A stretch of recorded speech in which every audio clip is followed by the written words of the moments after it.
Hello everyone and welcome to a new video from Your Destiny. I'm Eddie the Chump and today we'll be talking about the new Nightfall for this week, which is the Inverted Spire. Now the modifiers are Prism once again, which rotates the active elemental burn, and the Time Warp Ring variant. You extend your Nightfall counter by jumping through rings essentially, each one giving you an extra 30 seconds. This allows for a bit more strategy than last week, as there are parts of the map where you want to split up to get the most bonus time, even if it means you take a death. We'll get onto that later, as there are some specific sections you want to do this for. And because you don't gain time for shooting enemies in this Nightfall, you'll actually mostly want to skip encounters when you can. A tiny bit more prep, if you're lucky enough to have the exotic Sniper Borealis, like I do, use it. You can change its elemental damage to keep in sync with the Prism burn rotations, especially helpful with the end boss. First off, we got lucky, and in the first section, none of the enemies had spawned in, and the bridge switch had already been activated. Maybe another team was just ahead of us. We've actually had that happen a few times. Once we had a whole other 3 Guardian team for most of the Nightfall with us, making it laughably easy. I don't think that's meant to happen. But anyway, if you get the enemies here, kill them and jump across. Once you do go through the jump gate, don't be bogged down by the ads. Even the Juggernaut by the next jump gate is avoidable, so do that and jump ahead. This next section is our first interaction with a time ring. Kill the Scions, as they have a nasty tendency to shoot you in the back if you don't. This is your first opportunity to split up and get as many time rings as possible. I take the right route and stop on the last platform. There's a tiny piece of cover here which I use to try and not die when the Minotaurs spawn in. You can jump through this last gate when it becomes a bit more manageable. If your teammates have done their sections as well, this part will take no time at all, as it's actually only the Vex that you have to kill to unlock the door. Once you make it to the evacuation site, you basically want to jump down all the ledges and avoid fighting anything, and when you get to the bottom, hop on your Sparrow to avoid most of the battlefield. Now this first time ring is concurrent with a lot of ads spawning in, so the plan here is to actually have one player run through all the rings while the other two take out the enemies. Both my teammates die unfortunately, but I get at least all the rings on the right hand side. Kill the mages in each side room and ignore everything else. Keep running forward towards the jump gates, but be careful not to be killed by the enemy drop pods. It happens way more often than people would like to admit. Pick one side and all 3 of you jump through the same gate. When you land,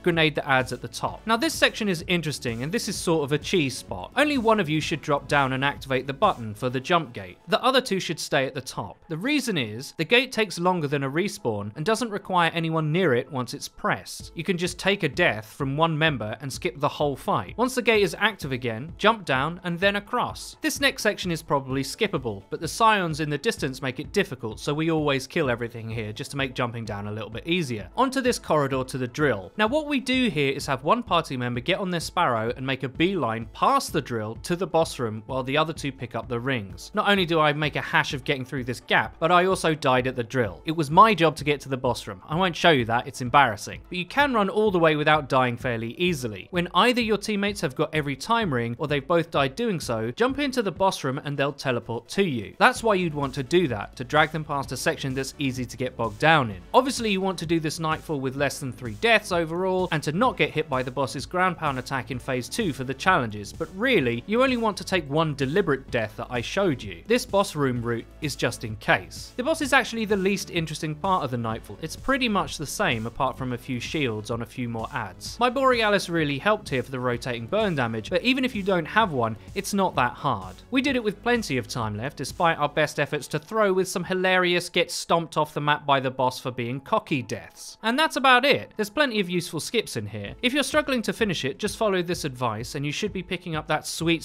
luminous engram in no time. And if you're in a clan, don't forget the extra engram over at Hawthorne. I really hope you found this video useful. If you enjoyed it, please don't forget to leave a rating. If you never want to miss another video of ours again, please click the bell icon next to the subscribe button on our channel to join the notification squad. You'll be in good company. And finally, please check out our Twitter so you can find updates about new videos and other cool stuff. I've been Eddie the Chump, and until next time.